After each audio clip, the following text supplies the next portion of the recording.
இயேசு கிறிஸ்துவின் நாமத்தினாலே இந்த வேளையிலே உங்களை சந்திப்பதில் மிகுந்த மகிழ்ச்சி அடைகிறேன். கர்த்தருடைய நாமம் மகிமைப்படுவதாக. இன்றைக்கு நாம் பார்க்க போகிற காரியம், தேவ சாயலாய் வாழ்வோம். ஏனென்றால் நாம் தேவ சாயலாக படைக்கப்பட்டிருக்கிறோம். அதனாலே தேவ சாயலாக நாம் வாழ வேண்டும் என்று ஆண்டவர் நமக்கு சொல்லுகிறார். எப்படி வாழ வேண்டும் என்கிற கிரியைகளை குறித்து நாம் விரிவாக பார்க்க போகிறோம். எடுத்துக்கொள்வோம். கொலோசியரின் புஸ்தகம் 3வது அதிகாரம் 8-15 வசனங்களை உங்களுக்காக வாசிக்கிறேன்.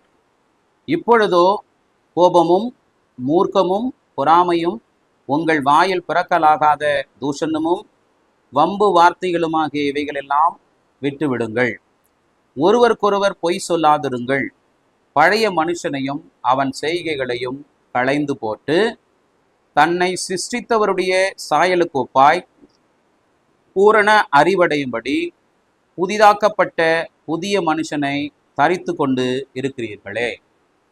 அதிலே கிரேக்கன் என்றும் யூதன் என்றும் இல்லை, விருத்த சேதன உள்ளவன் என்றும் விருத்த சேதனம் இல்லாதவன் என்றும் இல்லை, புறஜாதியான் என்றும் புற தேசாத்தான் என்றும் இல்லை, அடிமை என்றும் சுயாதீனன் என்றும் இல்லை, கிறிஸ்துவே எல்லாரிலும் எல்லாமுமாய் இருக்கிறார். அப்போ ஆண்டவர் நம்மளை தேவ சாயலிலே படைத்திருக்கிறார். இன்னைக்கு நம்ம ஆண்டவரை பார்க்கணும், அவருடைய இமேஜை பார்க்கணும்னா நம்மை தான் பார்க்கணும். நாம் தான் என்ன செய்கிறோம்? ஆணும் பெண்ணுமாக என்ன செய்திருக்கிறோம்? அவருடைய இமேஜினேஷன்ல படைக்கப்பட்டிருக்கிறோம். ஆடு மாடுகள் மிருகங்கள் அவருடைய என்னது சாயல் கிடையாது. உலகத்தில் உள்ள எதுவுமே அவருடைய சாயல் இல்லை. அவருடைய சாயல் எதுனா நாம் தான். மனிதன் மனுஷிதான் அவருடைய சாயலில் உருவாக்கப்பட்டவர்கள். அப்போ அவருடைய சாயல் இருக்கிற நாம் அவரை போல என்ன செய்யணும்? வாழ்வதற்காகத்தான் இவ்வளவு என்ன செய்யணும்? போராடி கொண்டிருக்கிறோம். அதனாலதான் வசனம் இங்கே சொல்லுகிறது, கோபமும் மூர்க்கமும் பொறாமையும். கோபம் வராமல் இருக்கிறது இல்லை, பொறாமைகளும் மூர்க்கம் வராதில்ல.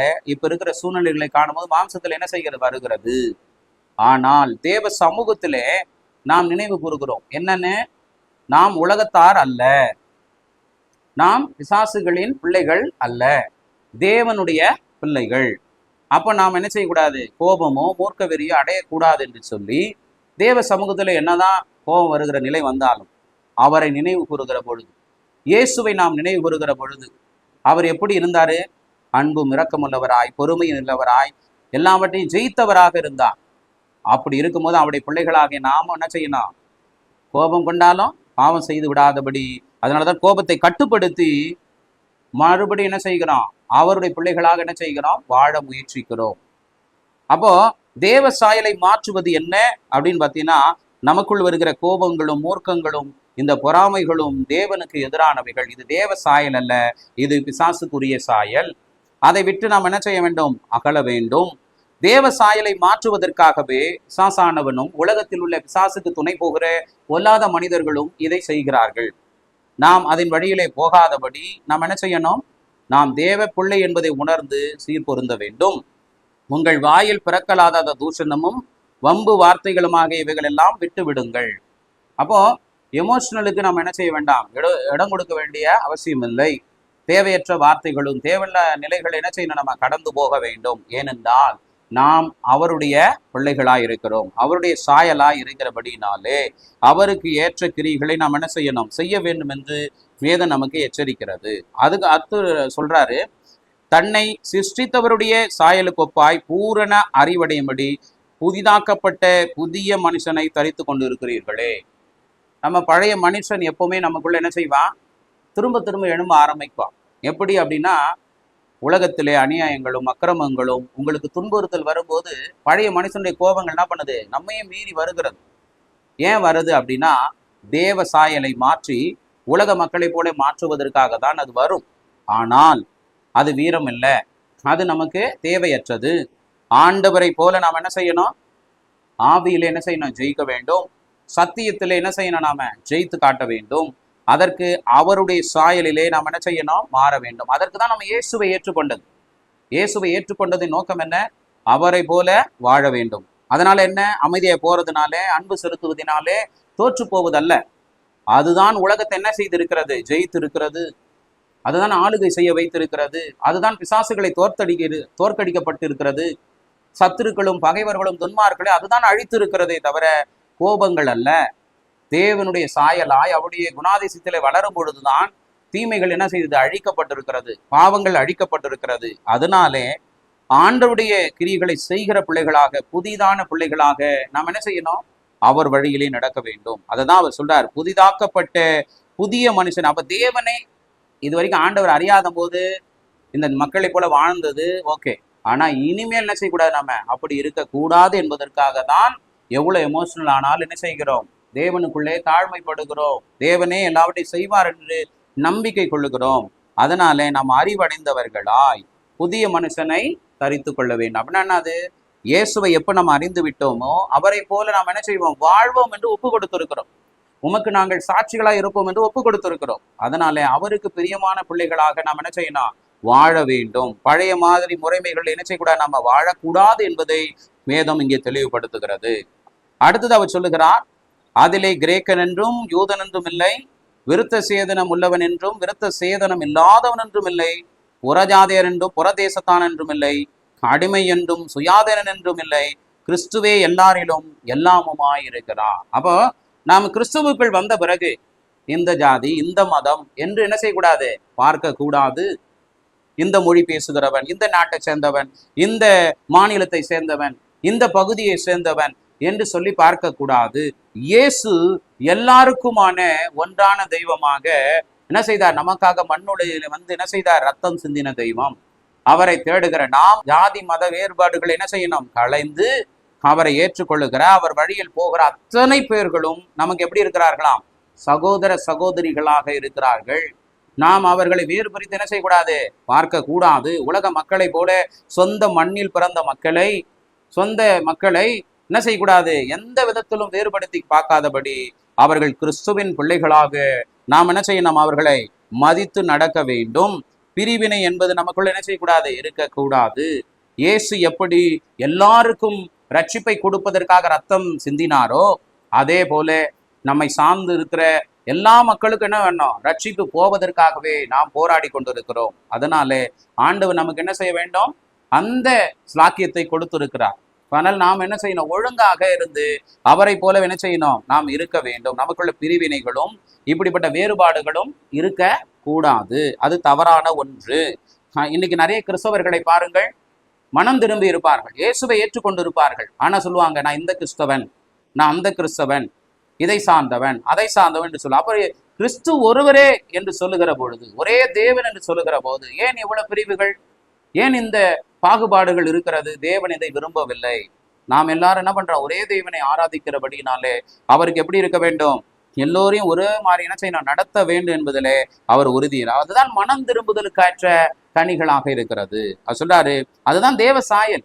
நாம் பிரித்து பார்க்கிற பொழுது நாம் என்ன செய்கிறோம்? தேவ சாயலிருந்து மீறி நடக்கிறவர்களாய் இருக்கிறோம். தேவ சாயலில் இருக்கிற பிள்ளைகளானால் அவரை போல என்ன இருக்கணும்? நாம் எல்லாருக்குரியவர்களாக வாழ வேண்டும். அவர் சொல்லுகிறார், ஆகையால் நீங்கள் தேவனால் தெரிந்து கொள்ளப்பட்ட பரிசுத்தரும் பிரியருமாய் உருக்கமான இரக்கத்தையும் தயவையும் மனத்தாழ்மையும் சாந்தத்தையும் நீடிய பொறுமையும் தரித்து கொண்டு, ஆண்டவர் தான் சொல்லுகிறார், இனிமேல் நம்ம என்ன செய்யணும்? தேவனால் தெரிந்து கொள்ளப்பட்ட பிள்ளை. அதனால்தான் நம்ம தேவ சாயல், தேவனுடைய வழியிலே நடக்கிற பிள்ளைகள். அப்ப அவர் வழியில் இருக்கிற நாம் கர்த்தருக்கு என்ன செய்யணும்? பரிசுத்தமானதை பிரியமாய் ஏற்கிறவர்களாக, உருக்கமான என்ன செய்யணும்? நல்ல அவரை போல இரக்கமுடையவர்களாக, தயவை உடையவர்களாக, மனத்தாழ்மை உடையவர்களாக, நல்ல சாந்தத்தையும் நீடிய பொறுமையை என்ன செய்ய வேண்டும்? நாம் செயல்படுத்த வேண்டும். அதுதான் இன்னைக்கு இல்லை. கோவப்படுறது ரொம்ப ஈஸி, அழிச்சிறது ரொம்ப ஈஸி, இல்லைன்னா நம்ம ஒரு தவறுகளிலே போய் மாட்டிக்கொள்வது ரொம்ப ஈஸி. ஆனால் நல்லவர்களாக, உண்மையுள்ளவர்களாக, தேவனை போல வாழ்வுதான் பூமியில கஷ்டம். இந்த உலக மனிதர்களைப் போல அக்கிரம அநியாயத்தை ஒரே நிமிடத்தில் செய்து நாம் பெரியாள் என்று காட்டிவிடலாம். ஆனால் தேவ சாயலை நாம் என்ன செய்கிறோம்? இழந்து போய் நரகம் செல்ல வேண்டி இருக்கும். அதனாலதான் நாம் அதை வேண்டாம் என்று ஆண்டவர் என்ன செய்கிறாரு? விட்டு விலக சொல்லுகிறார். அதனாலே அவருடைய சுவாபத்தை தரித்து கொண்டு இருந்தால்தான் நமக்குரிய ரட்சிப்பு வரும். நாமும் பரலோகம் செல்வதற்கான வழிகளும் திறக்க ஆரம்பிக்கும். அதனாலதான் ஆண்டவருடைய சுவாபத்திலே வாழுங்கள் அதுதான் தேவ சாயலாய் மாறுவதன் பிள்ளைகள் என்பதை என்ன செய்ய முடியும், நாம் உணர முடியும். ஒருவரை ஒருவர் தாங்கி ஒருவர் பேரில் ஒருவருக்கு குறைபாடு உண்டானால் கிறிஸ்து உங்களுக்கு மன்னித்ததை போல ஒருவருக்கொருவர் மன்னியுங்கள். ஆண்டவர் அதை தான் சொல்லுகிறார். மன்னிக்கிறது ஏன் பெரிதாக பார்க்கப்படுகிறது அப்படின்னு பார்த்தீங்கன்னா, நீங்கள் தண்டனை கொடுப்பதினாலே ஒருவரும் திருந்தி போவதில்லை. இதுவரைக்கும் வரலாறுகளும் சரி, இப்ப நம்ம பார்க்கிற கைகளும் தண்டனை கொடுத்ததுனால யாரும் என்ன செய்யவில்லை, திருந்தவில்லை. இன்னும் தான் அது தவறு அதிகமானது. ஆனால் மன்னித்த பிறகு பாருங்க, சத்துரு கூட என்ன செய்யறான், தேவ அன்பை உணர்கிறான். பகைவன் கூட தேவ அன்பை உணர்கிறான். துன்மார்க்கர்கள் கூட திருந்த மாட்டோம் என்று சொன்னவர்கள் கூட தேவ அன்பை உணர்கிறார்கள். அப்படியானால் மன்னிப்பதற்கு மிகப்பெரிய வல்லமை உண்டு.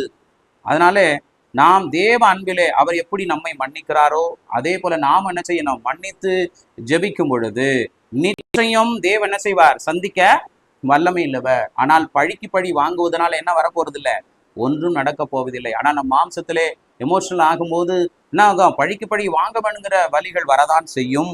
ஆனால் அப்படி நீங்கள் செய்வீர்களானால் தேவ சாயலை விட்டு விலகி போகு உலக மனிதர்களாய் மாறிவிடுவீர்கள். அப்புறம் நாமும் அழிந்துதான் போக வேண்டும். அதனாலே மிகவும் எச்சரிக்கையாய் இருந்து ஆண்டவர் நம்மளை மன்னிக்கிறது போல நாமும் மன்னிப்போம். ஒரு நாள் தேவன் என்ன செய்வார், நம்முடைய எல்லாவற்றுக்கும் முடிவை கட்ட அவர் வல்லமையில தெய்வமாக இருக்கிறார்.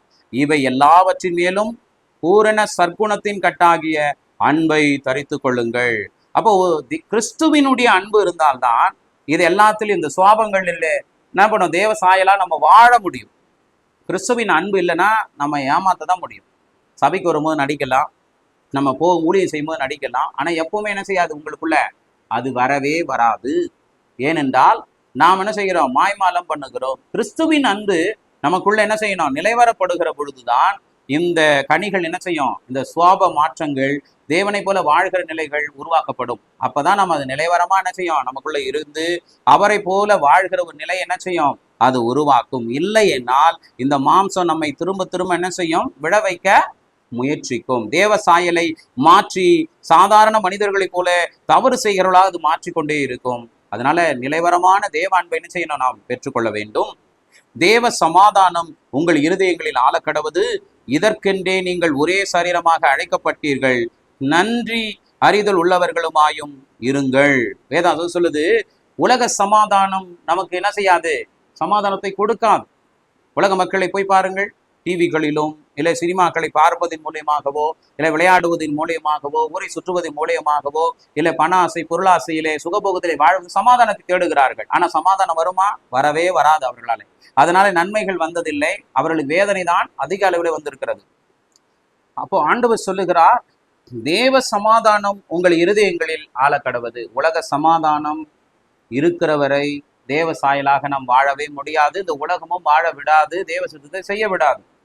தேவ சமாதானம் நம்ம இருதயத்திலே ஆளும் பொழுதுதான் உலகத்திலே எத்தனை துன்பங்கள் வேதனைகளும் நெருக்கங்கள் வந்தாலும் அவரை போல வாழ்ந்து நாம் நன்மை செய்து பரலோகம் போகிற வழி திறக்கும்.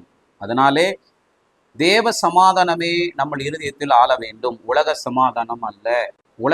உலக மக்கள் தேடுகிற வழியிலே சமாதானத்தை தேடினால் நாம் தேவ சாயலாய் வாழவே முடியாது. அவர்களைப் போல துன்மார்க்கத்தில தான் வாழ வேண்டும். அதனாலே தேவ சமாதானம் நமக்குள் வர வேண்டும். அப்பொழுதுதான் நாம் தேவ சாயலாய் வாழ்ந்து இவ்வுலகத்தை ஜெயிக்க முடியும், பாவத்தை ஜெயிக்க முடியும், சாசுகளை ஜெயித்து நாம் பரலோகம் போக முடியும் என்பதை நீங்கள் தெளிவுபட வேண்டும். இதற்கென்றே நீங்கள் ஒரே சரீரமாக அழைக்கப்பட்டீர்கள், நன்றி அறிதல் உள்ளவர்களுமாயும் இருங்கள். ஆண்டவர் தான் சொல்றாரு. அதனாலதான் எந்த நாட்டிற்கு போனாலும் சரி உங்களுக்கு பேர் என்னன்னு வைத்தார்கள், கிறிஸ்தவர்கள் என்று வைத்தார்கள். எந்த ஒரு மதத்தை சார்ந்தோ இல்லை எந்த தேசத்தை சார்ந்தோ உங்களை அழைக்கவில்லை, நீங்கள் கிறிஸ்தவர்கள். எந்த நாட்டுக்கு போனாலும் சரி உங்களை அழைப்பது என்ன, நீங்கள் தேவனை தேடுகிற பிள்ளைகள் என்றுதான் உங்களை அழைப்பார்கள். அதனாலதான் உலகத்தில் உள்ள அத்தனை பேர்களுக்கும் அவரே ஒரே தெய்வமாய் வந்தார், எல்லாரையும் ஒன்று சேர்த்தார், எல்லா சபைகளையும் எல்லா மக்களையும் ஒன்று சேர்த்து ஒரே பிள்ளைகளாக நம்ம என்ன செய்தார், ஒருவருக்கொருவர் அன்பு கூறும்படியாக வாழ வைத்திருக்கிறார். அதனால அதை அறிந்தவர்களாக நன்றி உள்ளவர்களாக நாம் என்ன செய்யணும், வாழ வேண்டும். ஆண்டவர் எவ்வளவு நன்மை செய்திருக்கிறார். அவர் பாகுபாடு பார்த்து என்ன செய்யவில்லை. ஏனென்றால் மழையை பாருங்கள், அவர் உதாரணமாக அதான் சொல்லுகிறார். மழை பாருங்க, இந்த ஜாதி மக்கள் இந்த மத மக்கள் இந்த தேச மக்கள் என்று பொழியுதா? இல்லை. எல்லா உயிர்களுக்கும் என்ன செய்யுது? அந்த மழை பொழிகிறது. அது போலதான் தேவனுடைய அருளும் தேவனுடைய சத்தியமும் இயேசு ரத்தம் சிந்தினதும் அப்படிதான். எல்லா ஜனங்களுக்கும் என்ன செய்ய வேண்டும்? ரட்சிப்பு போகவும் அவங்க மீட்கப்படவும் தான் அவர் ஒன்றான தெய்வமாய் வெளிப்பட்டு உலக மக்கள் அத்தனை பேரையும் ஒன்றாக இணைத்து அவருடைய ரத்தத்தினாலே நம்ம என்ன செய்திருக்கிறார்? கழுவி அவருடைய பிள்ளைகளாக அவருடைய சாயலாக நம்ம என்ன செய்தாரு? மாற்றினார். இன்றைக்கு தேவ பிள்ளைகள் அதை அறியாமல் நன்றி இல்லாதவர்களாய் நம்மை மன்னித்த அவர் நமக்காக என்ன செய்தார்? எல்லாவற்றையும் செய்தவர். இன்னைக்கு நாம் என்ன செய்கிறோம்? பாகுபாடு பார்த்து பிரிந்து நம்ம மூர்க்க வெறி கொண்டு வேதனையோடு என்ன செய்கிறோம்? வாழ்கிற நிலை இருக்கிறது. அது மாற வேண்டும் என்று ஆண்டவர் நமக்கு சொல்லுகிறார். நாம் நன்றி உள்ளவர்கள். ஏன்னா நாம் பாவத்தில் இருக்கும்போது நமக்காக என்ன செய்தாரு? அவரல்லவோ கழுவினார். அவரல்லவோ அவருடைய பிள்ளையாக நம்மளை அங்கீகரித்தார். அதே போலதான் நிச்சயம் அவரை நம்புகிற ஜனங்கள் உண்டு. அவர் மீது உண்மையாய் வாழ்கிற மக்கள் உண்டு. திருந்துகிற மக்கள் உண்டு. அவங்கள் யார்தான்? நம்முடைய சகோதர சகோதரிகள். தேவன் செய்ததை போல நாமும் என்ன செய்ய வேண்டும்? அவருடைய சாயலிலே வாழ வேண்டும் என்பதுதான் அவர் நமக்கு கொடுக்கப்பட்டது. இதுதான் தேவ சாயல். அவருடைய சுவாபத்திலே அவரை போல வாழ்வுதான் அது. அவருடைய இரக்கமுடையவர்களாக, தயவுள்ளவர்களாக, மனத்தாழ்மை உடையவர்களாக பூமியிலே நாம் வாழ்கிறோமே, அதுதான் என்னது? அவருடைய சாயலின் பிள்ளைகள். கடவுளை காண வேணுமானால் யாரிடம் காண வேண்டும்? உன்னிலும் என்னிலிருந்து காண வேண்டும். ஏனென்றால் நீயும் நானுமே அவருடைய சாயலாக இருக்கிறோம் என்பதை நீங்கள் உணர்ந்து என்ன செய்யுங்கள்? இன்றிலிருந்து தேவனுடைய கிரியைகளை நீங்கள் தரித்து கொள்ள வேண்டும். ஏன் தரித்து கொள்ள வேண்டும்? உண்மையாகவே நாம் தேவனுடைய சாயல் தானா? ஏன் இதையெல்லாம் செய்ய வேண்டும் அவருக்காக என்று பார்க்கிற பொழுது ஆதியாகமம் 1வது அதிகாரம் 27வது வசனம். ஆதியாகமம் 1வது அதிகாரம் 27வது வசனம் இப்படியாக நமக்கு சொல்லுகிறது. பாருங்கள். தேவன் தம்முடைய சாயலாக மனுஷனை சிருஷ்டித்தார். அவனை தேவ சாயலாகவே சிருஷ்டித்தார். ஆணும் பெண்ணுமாக அவர்களை சிருஷ்டித்தார். தேவனுடைய சொரூபம்னால் நாம் தான். தேவனுடைய இமேஜினேஷன் நம்ம தான். ஆணும் பெண்ணுமே சரிசமமாக தேவனுடைய வடிவில் உள்ளவர்கள். இந்த உலகத்தில் இருக்கிற இயற்கைகளும் திரும்பவும் அதான் சொல்லுகிறேன், ஆடு மாடுகள் அல்ல, தேவனுடைய சாயல்கள் அல்ல. அவர்கள் 5 அறிவு ஜீவன்கள். அவர்கள் தேவனுடைய சாயலுக்கு என்ன பண்ண முடியாது? ஈடாக வரவே முடியாது. அழிந்து போகிற பூமியில் இருக்கிற எந்த பொருட்களும் எந்த இயற்கைகளும் தேவ சாயலை என்ன செய்யாது? முழுமைப்படுத்தாது. அது தேவனுடைய வல்லமைகளை உணர்த்துமே தவிர, அது அவருடைய படைப்புகளை உணர்த்துமே தவிர அது தேவ சாயல் கிடையாது. அவருடைய சாயல் அப்படின்னானது தேவனுடைய சாயலானால் அது யாருதான்? அவருடைய பிள்ளைகள். அவரால் படைக்கப்பட்ட மனிதன், மனுஷி, ஆண், பெண், இவர்கள் தான் தேவ சாயல்கள். இவர்களுக்குரிய கணத்தை இவர்கள் அழிந்து போக கூடாது என்பதற்காகவே தேவன் என்ன செய்திருக்கிறாரு? அவரை போல நம்மை என்ன செய்தார்? உருவாக்கினார். அதனாலே நாம் நடுவில் என்ன செய்தோம்? பாவம் செய்து உலக மக்களை போல என்ன செய்தோம்? அவர்களைப் போலவே உலக இச்சைகளிலும் ஆசைகளிலும் ஓடி நம்மை அழித்து கொண்டது போதும். இனிமேலாவது அவரை தரித்து கொண்ட நாம் என்ன செய்வோம்? அவரை போலவே அவருடைய சுவாபத்திலே நடந்து திக்கற்றவர்களையும் எளியவர்களையும் காக்கிறவர்களாக, பாவத்தில் இருந்து விடுபட தவிக்கிறவர்களை என்ன செய்வோம்? விடுவிக்கிறவர்களாக, நோயாளிகளிலே கஷ்டப்படுகிறவர்கள், கைவிடப்பட்டவர்களை என்ன செய்ய? சுகமளிக்கிறவர்களாக, மனம் திரும்புகிறவர்களுக்கு ஞானஸ்நானம் கொடுத்து தேவனை அறியும்படியாக செய்கிறவர்களாக நாம் என்ன செய்ய வேண்டும்? செயல்பட்டு காப்பாற்றி பரலோகத்து அண்டிலே நடத்தப்பட்டு பரலோகம் நாம் அனைவரும் என்ன செய்யணும்? செல்ல வேண்டும் என்பதுதான் தேவனுடைய கட்டளையாக இருக்கிறது. அவர் செய்துவிட்டு போன பணியை அவர் சாயல் இருக்கிற உன்னிடமும் என்னிடமும் என்ன செய்திருக்கிறாரு? கொடுத்திருக்கிறார். அதனால் இன்னைக்கிலிருந்து நீங்கள் என்ன செய்யுங்கள்? உலகத்தின் வேஷங்களை மறந்து உலகத்தின் சமாதானத்தின் மத்தியிலே ஓடின நீங்கள் தேவ சமாதானத்துக்காக ஓடுங்கள். தேவனுடைய சுவாபத்திலே வாழுங்கள். நிச்சயமா இயேசு பிசாசை ஜெயித்தார், பாதாளத்தை ஜெயித்தார், மரணத்தை ஜெயித்தார், எல்லா சத்துருக்களை ஜெயித்தார், எல்லா துன்மார்க்கரையும் ஜெயித்தார், மனம் திரும்புகிற பாவிகளை ரட்சித்தார், பரலோகமும் அவர் போனார். அதே போல நாமும் நிச்சயமாக உலகத்தை ஜெயிப்போம், பிசாசை ஜெயிப்போம், சத்துருக்கள் பகைவர்கள் துன்மார்க்கரை ஜெயிப்போம். நம்மை நம்புகிற, நமக்குள்ள இருக்கிற இயேசுவை ஏற்றுக்கொள்ளுகிற, கனம் பண்ணுகிற, மனம் திரும்புகிற, உதவிக்காக ஏங்குகிற பிள்ளைகளுக்கு நிச்சயம் என்ன செய்வார்கள்? மனம் திரும்புவார்கள். அவர்களுக்கு இந்த தேவ சாயல் உதவி செய்யும். அவர்களை தேவ சாயலாய் மாற்றி பரலோக தண்டில் என்ன செய்வோம்? நடத்தப்படுவோம் என்பதை இன்றைக்கு நீங்கள் உணர்ந்து இன்னிலிருந்து என்ன செய்யுங்க? உங்களை சரி செய்து கொள்ளுங்கள். தேவனை தரித்து கொள்ளுங்கள். பழைய சுவாபத்தை விட்டு விடுங்கள். கர்த்தர் எல்லாம் பார்த்து கொள்ளுவார். அதுதான் நமக்கு அவர் சொல்லி கொடுக்கிறது. அதனால நாம் என்ன அமைதியா இருப்பதினாலே கோழைகள் அல்ல. தேவனே என்ன செய்ய போறாரு? எல்லாவற்றையும் நடப்பிக்க போகிறார். நாம் ஆசீர்வதிக்கப்பட வேண்டியவர்கள், நாம் சுதந்திரிக்கப்பட வேண்டியவர்கள். அதனாலே அவர் வழியிலே போனால்தான் நாம் என்ன செய்ய முடியும்? தேவ சமாதானத்தை அடைந்து பரலோக ராஜ்யத்தை என்ன செய்ய முடியும்? அடைய முடியும். அதனாலே தேவ ஜனம் இன்றைக்கு என்ன செய்யுங்க? தயவு செய்து சீர்பொருந்துங்கள். தேவனை தரித்து கொள்ளுங்கள். நீங்கள் தான் தேவன். உங்களுக்குள்ளதான் என்ன இருக்கிறாரு? தேவன் வசிக்கிறார் என்பதை உணர்ந்து மனம் திரும்புங்கள். கர்த்தர் நிச்சயம் என்ன செய்வார்? உங்களை பயன்படுத்துவாராக. இயேசுவின் நாமத்தில் யாவரையும் வாழ்த்தி ஜெபிக்கிறேன் நல்ல பிதாவே. ஆமென்.